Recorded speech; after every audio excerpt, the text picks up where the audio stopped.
All right. Hey, folks, I'm out here chilling with my friend Kelvin, and Kelvin and we've known each other for a good bit, and we like to talk about life. We like to talk about just the world in general. So earlier we were talking about the situation going on with unions, and Kelvin has a certain position on unions, and Kelvin, what do you think about unions? Well, I think in from my understanding, from like the 60s and 50s, most of the companies like Ford and all of them, General Motors, all those were union jobs where they basically looked out for their employees. They got stock options, they got their 2-week vacations, all of that, their pension. So it was something that I think people would strive for. And I think from my understanding, up until like 1980s when Ronald Reagan became president, that's when all that changed. They called him the union buster. Mm-hmm. So my point is about it is that the way I feel I wish they would have stayed with unions, because now at this point I feel like that the CEOs back in the days when the unions were very popular, that their money was trickling down to everybody with the stock options and also pensions. But now what you see is some people work temporary with not even being hired. Companies do that. Then you have sometimes no stock options, and also definitely pensions are just not, they're far and in between. Right. Most companies don't even offer those anymore. That's right. But with the unions, I feel like that's giving, I say, the power more so with the employee and everybody, and then you're making, if the company makes money, you're making money with them, and it's just not the top brass, as they call it, making the money. So I think it's a good thing in unions. So how do we achieve balance with that? Because the CEOs are going to feel like too much has been given to the worker, right? But then on the other hand, the worker believes that they are giving too much to the company. How do you achieve balance? Well, the thing is that it's really not even achieving balance. I mean, it's just like this.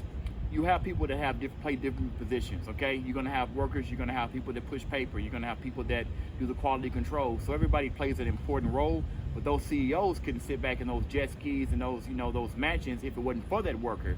But what's happened is that I think that without having a union, without having any kind of even negotiation power, that takes away everything. So you have a union, you can negotiate, but if you don't have a union, there's no negotiation. So the power is all been in their hands for people that's working at these factories, steel workers, whatever, you know what I'm saying? So, yeah, it's just that's the balance needs to be back where we can negotiate. Can we negotiate? You know what I'm saying? Can we negotiate? That's basically what I'm saying. So let me ask you, before the establishment of the United States of America, right?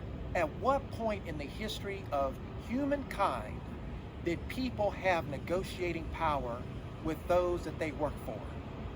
Before the establishment of the United States of America, okay? Mm-hmm. Around the world, tell me of any other culture or society where those employees and those workers had the ability to negotiate with their employer. Well, I don't put it like this. I don't even think that there was a working structure like the way it is now until the United States. I don't think people work like they work now. But what I'm saying is that the 40-hour work week or the assembly line. So what we're talking about now, America built that, established that kind of work week and all of that. Other countries don't work like that. But what I'm basically saying is that negotiating with your employer, I'm not sure around the world all of the formalities or the customs, what have you. But I just know that if you want to have, I guess, like peace in the village or peace in the palace, or whatever you want to call it, everybody needs to, work together. And I know that it's not like, back in the days there's a king, whatever he said, that's how it went. But, tell me about that. Well, I mean, it's just obvious. I mean, king, that's going to be control, ultimate, control. But that's not what we live in, supposedly, democracy. So it's just like, everybody should have a say. And there's always a boss, but it's just like, no one has ultimate control. You know what I'm saying? So we should have the ability to negotiate with the employer, especially if this corporation, they say we're a team and all of this kind of things like that. So I'm just basically for making things fair, because I feel like a lot of people have factory workers, all these tough blue collar companies, they work their people like, to the bone. But then, like, when they get hurt or get hurt of the job, they got to fight to get like their disability. They don't get a pension, so now they're just broke up. So then where do they go? They have factory work skills, but where do you go? You can't. A lot of them don't know how to use computers, so it's like you're giving somebody your body, and then like when you get hurt, you're like thrown off into the street to bed. Right. Basically in a sense. That's right. So we're talking about the relationship, right? So how did somebody who was not an employee then became an employee, just at a basic level? So one day you're not an employee of a company, the next day you're an employee of a company. Mm-hmm. How does that happen? How do you become an employee in the first place? I mean, well, most people they'll hear about a job hiring. They'll say, well, they got good benefits over here at John Doe, this place, and then they'll go. They say, friends, family, people hear about it. So I mean, it's just, some jobs do attract you with good wages, but then you're at a time now. I mean, a lot of companies don't even want to pay you, give you good benefits as far as insurance. And so it's a lot of different things. Going back to the unions, they didn't play that. You had your people, union representatives, that were speaking for you at the table and said, no, you're going to do my guys right. The Teamsters, they're one of the most popular ones. They didn't play, So it's like, let me give you an alternative point of view. Okay. So unions were established primarily in the 40-hour work week during the aftermath or in the throes of the Great Depression. Okay. So you had a president, I believe it was Truman. You can correct me on that, but there was a conflict or a clash at a political level among these high-level political groups. You had the corporate groups, right, and all their moneyed interests, and then you had the political class and their interest in terms of power. Right. And the political class was like, we can turn the people against you, okay, if you don't give us such and such concessions. Corporations were not interested in 40-hour work weeks, fair labor rights, unions, and that sort of thing. See, here's what I'm saying. It wasn't a grassroots process where the people said, we are going to change society, but it was well-placed leaders in the society that said, okay, we know how people feel, and then we're going to channel they did the right thing. Their angst in. So it's like, are unions really there for the benefit of the people, or are unions a political card that can be used on either side, whether you're talking about left or right, that serves a larger interest other than the people themselves? I got you. And I understand exactly what you're saying. You actually jogged my memory, and you're exactly right about it. It did start the Great Depression. They wouldn't even give people breaks. I remember it now. And you had child labor. Child labor, all that stuff. And that's basically where all this stems from. But yeah, I mean, no, it can be used as a political play. The Teamsters, I use them because they're one of the most popular ones. And that political people have always been hand in hand. Joe Biden just was out there today marching with the union, the steel worker. The auto workers. Factory workers. So no, it can be. People can throw in all of that, but at the end of the day, but you're still talking about. See, I remember this. This is kind of what I can't say enrages me, but what drives me on it. I remember when we bailed out the big three, right? Right. So when we bailed out the Great Recession of 2008. The Great Recession. Okay. So then you had they gave them the money. I remember those CEOs before the government bailed them out. They all took these crazy amounts of bonuses. I'm talking about $100 million, blah, blah, blah, all that. And people were teed off about it, but the government still gave them the money because I guess they were too big to fail. But what I'm trying to say is that money was never trickling down. So now this is what's going on right now. So then you had the government bailing them out. So then they built their companies back over there. They paid the government back their money. But then, with Corona and everything, the whatever they called it. Make a long story short, they tripled almost double what car prices were because of the chips. Now they have inventory, but they're still keeping their prices up.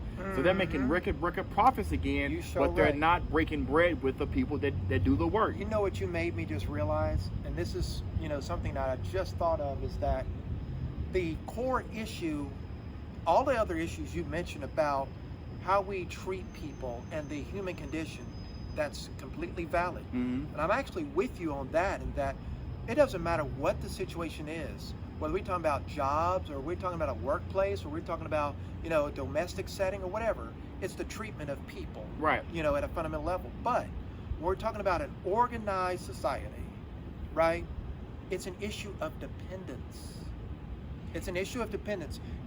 We're still talking about employee and company owner relationships, right? Right. And so the owner of the company, in my view, business is a legalized and licensed form of dictatorship. No other way about it. Depending on the state you're in, depending on how things are set up, you can have HR policies, you can have all this stuff, but ultimately, when we're talking about especially private companies, someone who runs a company, started a business, they can hire and fire whoever they want. Right. That is de facto having power, a type of dictatorship. Well, okay, so maybe that's not the right term, but it's like they have more power in that situation than the person working for them. And I told you understand that too. But then again, with the union represents. It's like you have to go through when it's a union job, that's where the power shifts back to the employee. Again, I'm telling you, it's hard to really if somebody is in the union, they have to meet certain thresholds, you have to be crossed before they can get fired. It's not a at-will employment situation. But I do get what you're saying, but I'll say this: if somebody's up here, if they can, you want to call it power over someone or something like that, and they're getting paid $20 an hour, let's just put $40 an hour on it. Now it may feel a little bit better. You know what I'm saying? I'm just saying, and I'm gonna create one point about this, and then I'll give an example where I would just say how people have, I'm gonna say, awakened through the corona, whatever you're gonna call it, like the shutdown or whatever. Let me give you an example, and I've seen this happen firsthand. Now, as you know, I lived in California. Cost of living, wages are higher out there. They just pay you more because of cost of living. It has been for a long time. Okay, so then down here, minimum wage in Tennessee is still, I think, for the fact it's still $7 to $8. All right, check this out. So then you have, I'm going to give you an example, a Burger King worker. Let's just say they make $10 an hour during the shutdown of Corona or whatever, right? Let's just say somebody got laid off from Burger King or whatever. These people is making $10 an hour. I don't know how much it is a week, but it's just not enough probably to feed. Even down there, it's not a lot. So then you turn around and then the government, those get unemployment. You need 2 or 3 jobs in order to make it. Right. So then you turn around, then everybody was getting $500. Not everybody, but people unemployed. Stimulus. Well, no. The unemployment was giving people $500 extra a week when they was on unemployment. So that's $2,000 a month. I did the math one time and calculated it up, but I want to say that almost came out to be, and then plus unemployment, and depending on how much you were making. My point being is when people start seeing stimulus checks, when people start seeing unemployment, they realize how much money that they wasn't making. And that's the reason why people right now, it's hard to go back to work. People say it's lazy. People say, I don't like this. It's not about that. People realize how much money they wasn't making, and they also realize how much these corporations are making, and they're not getting. You can't tell me McDonald's, Burger King, and all those other companies cannot pay them people $20-something an hour. You can't tell me Walmart can't pay somebody $20 an hour. They could do more than that and still make record profits. But here's a problem with all of that, though, okay? Right. Check it out.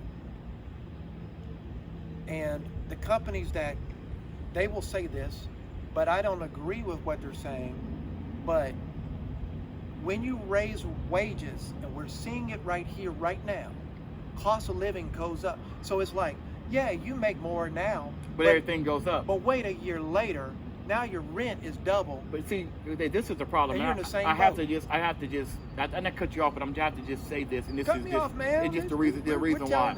It's the reason why. Greed. How much money do you have to make? And see, how can you not balance this out? It's all greed, but I'm just trying to say, and I'm not trying to sit up here and against corporations. What I'm trying to say is that they don't have to do this. And that's just all this too. So here it is, okay? Because people are finding themselves in a situation they can't get out of. We're talking about, okay, so let's go back to what I'm saying about dependence. When you are an employee, you are dependent on someone else. That's true. How can you empower yourself so you're not dependent? That whole conflict and tension is based on that dependency and that relationship. So check it out, okay? You got company A and you got company B. Company A has a union structure, but your managers and those other people, they still treat you like dog crap or whatever, that sort, such and such and such. Can't fire you as easily, and whatever it may be, can't change your wages. You may even still get promoted or what have you. That's still cool financially, but you're still in a fix overall. Company B does not have a union structure. They can hire and fire so easily and just let you go and bring in new people, cycle out or whatever. Still horrible situation if you're on the negative receiving end of them letting you go prematurely. Both are bad situations. So what's the way out of that? The way out of that, and I know this seems impractical, but more people are waking up to this. Gig economy, freelance, side hustle. Look, if you are not dependent on an employer in a traditional relationship type structure, and you are independent and you can get your own money, then it's like you don't even worry about this. Well, stuff. we have to, okay, we can segue right now, but that's where, the next time I guess we talk, we can talk about being a boss versus being a worker. And that's what it is. Yeah. But he has to go because somebody is looking for him. Yeah.